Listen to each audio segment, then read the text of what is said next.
Olá, pessoal! Nem sempre no meu problema de minimização de uma quantidade, as minhas variáveis elas vão ser independentes. Às vezes eu posso ter restrições quanto a essas variáveis, de tal maneira que a variação de uma delas dependa da variação das outras. Essas condições, que são conhecidas como condições de restrição, podem modificar a solução do meu problema. E qual será essa solução agora? Tá curioso? Tá curiosa? Segue aqui então, que é disso que a gente vai falar no vídeo de hoje.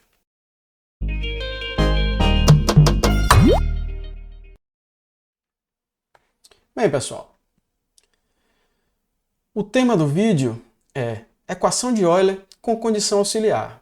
Essa condição auxiliar vai ser uma condição de restrição, sobre as variáveis do meu funcional, que deve ser encontrado no seu ponto de extremo, um mínimo, um máximo. Estou falando aqui sempre de mínimo, porque geralmente os princípios que essas quantidades que nós temos interesse vão satisfazer são princípios de minimização, Então, por isso que às vezes eu estou falando sempre de encontrar o mínimo.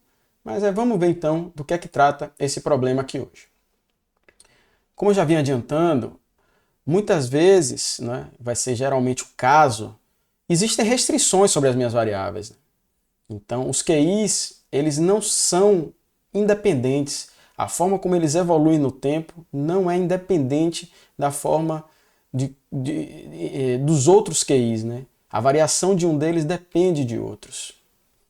Essas restrições, elas podem ser escritas, por exemplo, com a equação desse tipo aqui. Uma função g dos QIs, que tem como parâmetro o tempo, já que esses QIs são funções do tempo, Eles são valores que vão descrever, por exemplo, o meu estado do sistema, igual a zero. Condições desse tipo aqui, restrições, que podem ser expressas a partir desta equação, são chamadas de restrições holonômicas. Isso é um caso interessante que a gente vai usar, mas existem outros tipos de restrições. E a gente pode determinar as soluções para esses outros tipos. Vamos nos deter aqui nesse caso particular, em que essas restrições são somente em função das coordenadas e não das velocidades dessas coordenadas, tá bom? Dependem apenas então dos QIs e não dos QI pontos. Bem, como existe uma restrição, as variações dos delta QIs, ou seja, as minhas funções arbitrárias, NI, elas não variam assim, não são tão mais arbitrárias, Existe uma relação entre, por exemplo, o eta1 e o eta2, De tal forma que eu não posso assumir aqui que cada uma dessas equações vai se anular independentemente. Como é que a gente trata esse problema?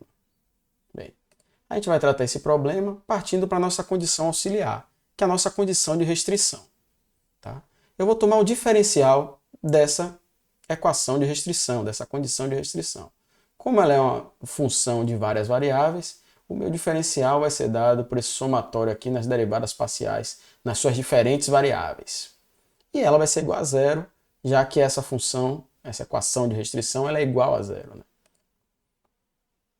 Assim, em função dos eta's, eu posso escrever os delta q's em função dos etas, vai me dar isso daqui. Tá bom? Eu posso isolar a derivada parcial da condição de restrição, da minha condição auxiliar, para a variável 1. De tal forma que eu tenho isso daqui. A derivada parcial de g com relação a q1 vezes eta1 vai ser igual a menos o somatório das derivadas parciais nas outras coordenadas. Observe a restrição sobre o somatório. E é diferente de 1. Tá bom? Assim, eu tenho que, de uma forma mais compacta, eu vou escrever g de 1, entenda g de 1 como sendo a derivada parcial de g com relação a Q1, entenda GI como sendo a derivada parcial de G com relação a um QI qualquer, tá bom? E eu posso dizer que eta1 vai ser dado por essa expressão aqui. E vou substituir isso lá no nosso integrando. Esse integrando, ele deve se anular, já que a variação do meu funcional lá vai ser nula. Então esse integrando todo deve se anular. E aqui o meu ETAI fica em função agora desse somatório, onde ETA1, fica em função desse somatório, onde por simplicidade eu peguei a minha equação de Euler lá e estou escrevendo ela como um E1. E no caso geral, EJ vai ser a equação de Euler para a jésima coordenada e sua velocidade. Tá bom? Eu posso isolar, em um dos membros da minha equação as derivadas parciais com relação à primeira coordenada e sua velocidade, e no outro termo, todas as outras derivadas com relação às outras variáveis e suas velocidades. Isso vai me trazer que eu não posso ter essa igualdade, a não ser que essa igualdade seja função única e exclusivamente do meu parâmetro, né? Ela não pode depender das minhas variáveis. Sendo assim, eu tenho que E1G1 vai ser igual a menos uma função do parâmetro, né, t, que eu estou chamando essa função de um menos lambda. Isso vai implicar que a minha variável 1, né, a minha função f, deve satisfazer para a minha variável 1 e sua velocidade uma equação como essa, que é uma equação de Euler com uma condição de restrição que vai depender desse parâmetro lambda, né? Essa função lambda, desculpe. Essa função lambda passa a ser, então, mais uma nova função que a gente precisa determinar para encontrar a solução do meu problema. Da mesma forma, eu posso pensar para uma variável QJ qualquer e encontrar o mesmo problema. Eu vou ter aqui que é a minha equação de Euler, né?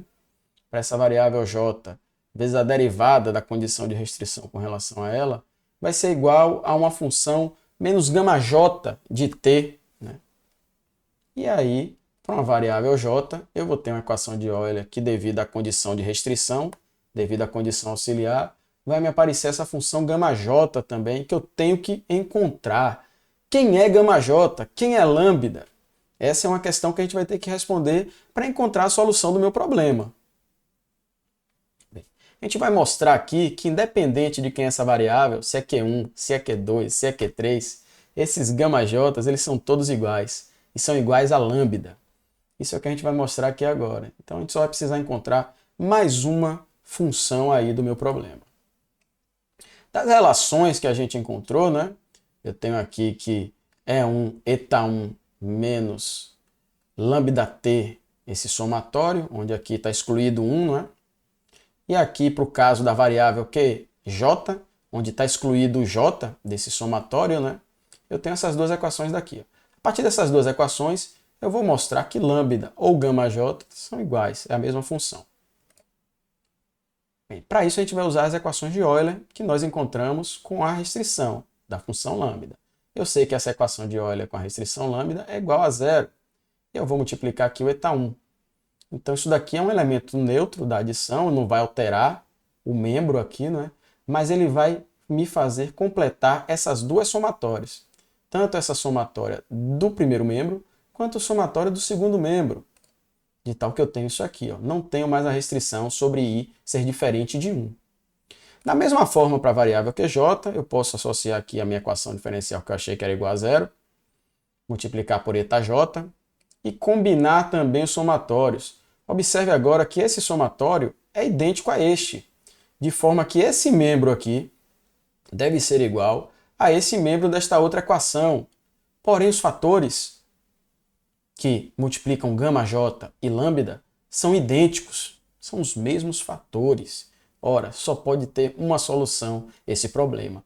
S lambda foi igual a γj, que é o que a gente queria demonstrar. A gente encontra, então, um conjunto de equações para todas as variáveis de que dependem a minha função f, não é? Que são essas equações de Euler com uma condição auxiliar, que é dada por essa função lambda, que a gente precisa determinar também para resolver o problema. O problema, então, passa a determinar as funções QI a partir daquelas equações, n equações diferenciais que nós temos, mais uma função lambda. Só que lembre que agora eu tenho uma equação adicional, que é a minha condição de restrição, de forma que o meu problema continua sendo um problema determinado. Eu posso resolver e encontrar essas equações, tá bom? Não tem essas soluções, essas funções. Bem, pessoal, no vídeo de hoje a gente viu o problema de minimização de um funcional quando eu tenho restrições quanto às variações das minhas variáveis, né? Existe alguma relação associando essas variáveis de que depende o integrando do meu funcional, a minha função f, de forma que as variações entre elas não são mais independentes. Por esse motivo, surge uma função auxiliar, e essa função auxiliar lá, que eu chamei de lambda, é o que a gente conhece como o multiplicador de Lagrange, né? É uma função a ser determinada dentro do problema e que a gente vai precisar determiná-la para encontrar a solução do meu problema. Espero que vocês tenham curtido o vídeo de hoje. Nos vemos nos próximos. Até lá!